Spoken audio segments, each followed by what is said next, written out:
આઈસ્ક્રીમની દુકાનમાં ભીષણ આગ.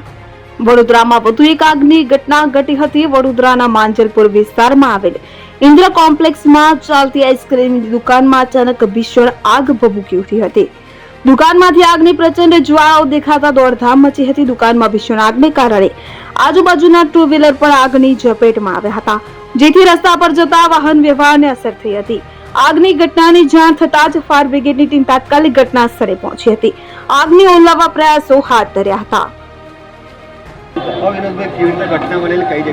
આ ઘટના લગભગ 1.5 કલાક પહેલાં બનેલી છે અને રાજરાજેશ્વરી આઈસ્ક્રીમની દુકાન છે. 99.99% ત્યાંથી આગ શરૂઆત થઈ છે, કારણ કે એમને ત્યાં મેજર મોટા ફ્રીજ છે, મોટા કોમ્પ્રેસરો છે, એસી છે, બધું જ છે.